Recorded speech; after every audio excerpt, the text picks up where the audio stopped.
like to welcome you out. This is a work session deals with AO 2018-4S. So go around the table and demonstrate for the record. Felix will start. Sorry. Felix Rivera. Barbara Jones. Dick Trainee. Forrest Dunbar. Tim Steele. Christopher Constant. John Weddleton. Fusions. Okay. Barbara? Well, I anticipated that my colleague, Mr. Gates, would be sitting with me here presenting, but that's okay. Sorry, Amy DeBoski is online. Is Eric Croft still online? Yeah, I'm still here. Okay, thank you. Sorry I didn't get to both of you. Thank you. Sorry, my fault. Are you guys in the same room? Don't even go there. So Barbara? we have this ordinance that we're introducing. It's the last pieces that we need the Assembly's approval on to implement vote by mail this April. And there are a couple of major changes. Let me interrupt you. We've been joined by Suzanne LaFrance. Go ahead, Barbara. Most of the changes are fairly minor, but I would like to point out on page 5 of 16 is where the major changes are. And the major change. You didn't get a copy? 2018-4-S. You got a copy? I got a copy. Okay. Please continue. Sorry, Barbara. Okay. In section C, we are asking the Assembly to authorize the clerk not to mail ballots. So this is a very sincere but important request, because that is the point of vote by mail, is to mail ballots to voters. And now I'm asking you not to require us to mail ballots to 3 types of voters. And these are voters that have State of Alaska condition codes called LM for list maintenance, PN for purge notice, or UN for undeliverable. Now, I think undeliverable is in itself self-explanatory. The state has someone in the voter registration database that has an undeliverable mailing address, and we're asking you not to make us mail to those voters because it would just be very expensive. In the most recent mailing that we did, there were about 10,000 voters in that category. So it would be very expensive for us to mail ballots to those voters when those ballots would just be returned to us. So the other 2 categories, list maintenance and purge notice, are voters that the state has not heard from. I think the shortcut that I'll tell you is list maintenance is about 4 years, purge notice is about 8 years. Those voters have basically had no contact, no phone calls, no voting, no address changes with the state for that period of time. You can see in the AM that we provided that the state has a very extensive statutory obligation to contact those voters. Even though the mail is returned, the state still has to contact them and does so quite regularly. So we are asking you again not to require us to mail to voters who have not had any voting activity for 4 or 8 years. And again, we believe this will save the municipality money by not mailing to those voters. Mr. Welch and I just want to Now they're going to ask the question, Barbara. Can they still vote? Absolutely. Give them the answer.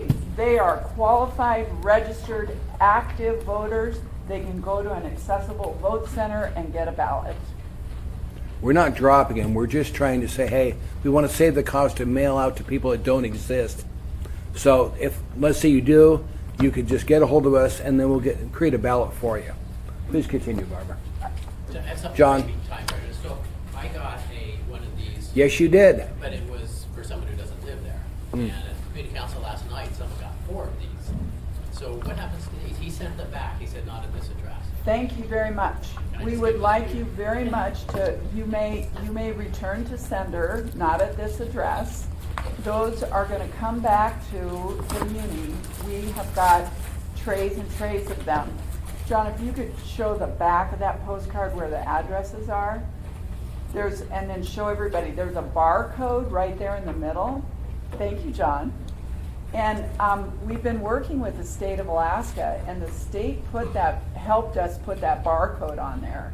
And today, I have a worker at the state of Alaska, and she is scanning all of the returned postcards into the state system. If they were undeliverable, then they're going into the state system as undeliverable. So we're gonna, again, save some money from those. And if they don't live at that address, that's the other part. You could, if you wanted on that one, put please forward. That would be another thing. That mailer is forwardable, if that's a word. And so what we're hoping is that those voters are going to get that at another address. They're going to see that they've got your old address, and then the postcard instructs them, update your voter registration with the state of Alaska. Okay, maybe to John? follow up, I get 5 or 6 pieces of mail a month from people who lived in my house before. I just throw them out. So my inclination was to toss this, except that a little more involved. So what happens if I got this in the mail, or someone did, or this fellow who got 4 extras? Could he vote them? Could he vote them? Well, what's going to happen is if he didn't do anything with those and toss those, we are going to send a ballot to that address if the voter didn't update. And so he could vote them, certainly. It would be illegal. It would be an election offense. We would catch when we check the signature on it. Exactly. So he'd have to sign the outside of the ballot envelope. We're calling it the voter declaration. I'm asking you to allow us to change that term. And we believe that the voter signature is similar to a fingerprint, and those would be rejected ballots because the signature didn't match with the signature in the voter registration database. And they're electronically prepared? Yes, Yes. they are. And let me interrupt you. If you get a chance, Fred, go to Election Central. They've got machines there. The screen comes up and shows you samples of signature. So you can take a look at it and say, that is a signature or that's not the signature. And Barbara would be happy to show you that system. I understand that Mr. Constant likes bourbon, but I know Mr. Dyson likes coffee. Yeah, I do have coffee, no bourbon. But if you'd like coffee, I would be happy to host all of you at the Election Center if you haven't done a tour. We have all of the equipment is there, and we will probably be operational in doing a little bit more testing in February. If you want to come down and see it, then I'll be sure to let you know. Yes, Chris. So, the purge list people. Currently, you expressed that the state has a pretty rigorous standard for how it purges people off voter list 8 years, right? No, I'm sorry, I may have misspoke. This is a purge notice. Voters in the category list maintenance or PN are active voters. They are not inactivated. So we were going to send ballots to active registered voters, and these groups are in there. After the PN process, which is detailed in the AM, then they move to inactive status. Right. And so that brings me to my question then. Are we just, if we do this, are we then dependent on the state's definition of what that process is? Right? Because what happens is, in my experience across the country, there have been efforts by governments to literally strip people of their right to vote. And they do that by purging them. And then people show up and they're off the list, and no one really understood that was coming. And I'm not suggesting we're doing that, and from what I hear in your AM, it's a very thorough process. But what happens if that changes at the state?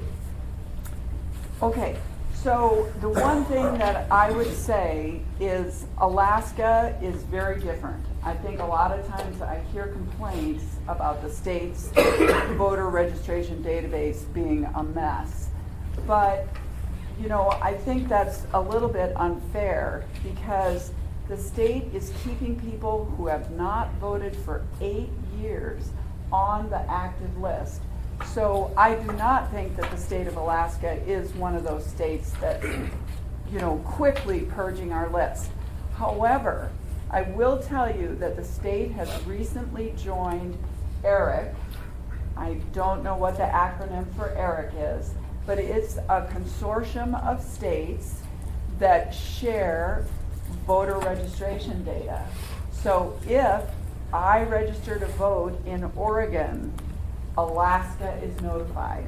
And then Alaska can contact me in Oregon and ask me to cancel my state of Alaska voter registration. So that's a good system to know when people register in another state, then the state wants to cancel that registration. So ERIC is good. It's fairly new with the state, so we'll probably see some cleanup from there. But to answer your question, the way the state of Alaska is set up with the Division of Elections and the local jurisdictions, we have no option but to rely on the state for voter registration data. They control it. They absolutely control it, and we have no authority to have our own voter registration database. I get that. Dean, So okay, after just- Christine, Chris. So I wasn't calling into question either the state or the local process today in Alaska. I have full faith and believe our system is great. Okay. But the future is a bold and great place and things change. And so what is our mechanism, or are we just gonna go on faith that will always be a good and right process? Or do we have the opportunity to review this, or should we put at least somewhere in writing, I could do an AM that says, or AM, whatever it's called, be wary of those changes in the future. Be mindful of how the state changes, because if they do purge and we realize, wait a minute, that wasn't really right, and we know there are people, might we then adopt a different procedure for sending out ballots, right? And so I'm just thinking in the future how policy changes. And I'm an implementer, I am not a policy person, so that is up to you. Barbara, tell them how many ballots you're going to send out right now. How many hundreds of thousands of ballots are going to go out for this upcoming? Probably around 200,000. And each one of those costs us money. So if we don't have to send out this purge list, undeliverable one, that saves us money. And they can still vote by coming in to Acceptable Vote Center and getting their ballot. Dean. Yes, I would just like to add to what Mrs. Jones said. The state's process is required by state statute. If we wanted to change it, or anything, it would require the Alaska legislature to pass a bill. So I guess that could be part of the legislative program for municipality when to see changes at the state level. And also the statute requires local municipalities to use the state's voter registration database. We're not even allowed to, for example, set up our own voter registration here for our local elections. We're not allowed to do that by state law. Yeah, I guess I'm not communicating well, but that's okay. Yeah. Please continue, Barbara. Okay, so that is one of the big requests that we have for you.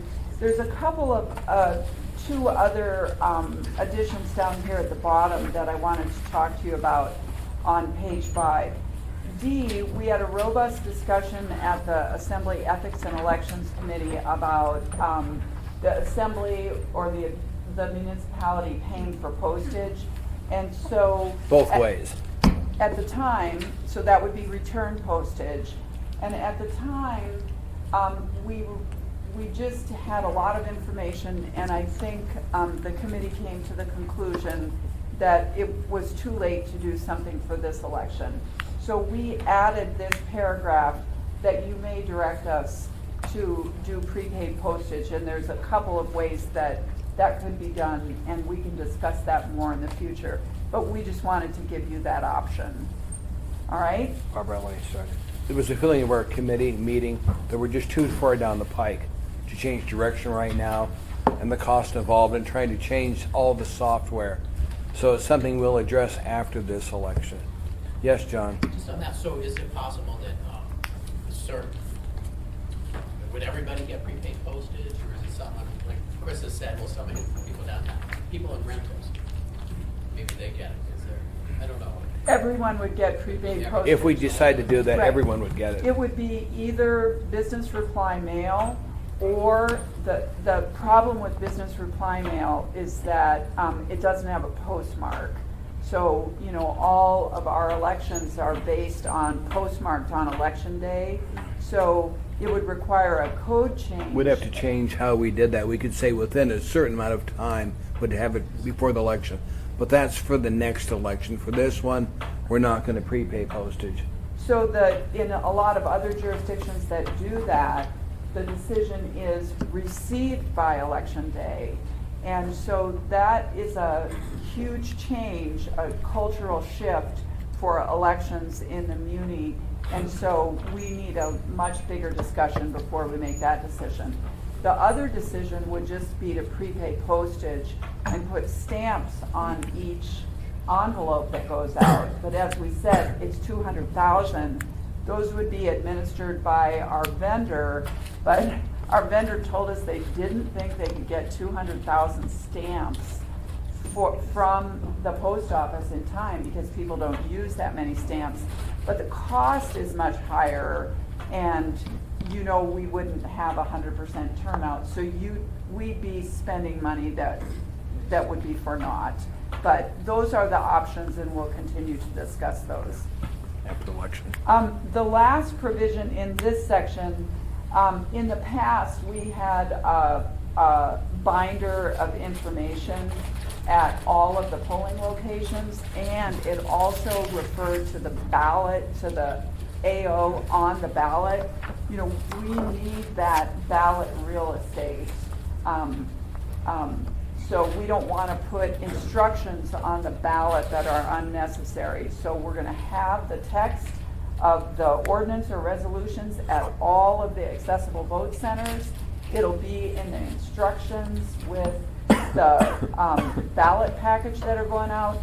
We're just asking you to make a change there and not put it on the actual ballot. Chris?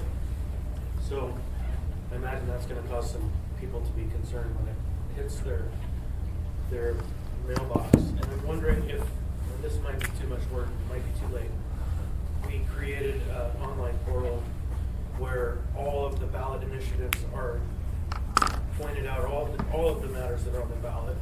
Basically, you put a URL underneath the text and say the text is also accessible at this place, so that the voters at home will be directed directly to the text using their phone or home computer, just as well as somebody who is in a ballot location would be directed to a binder. So what we'll have is we'll have an instruction sheet.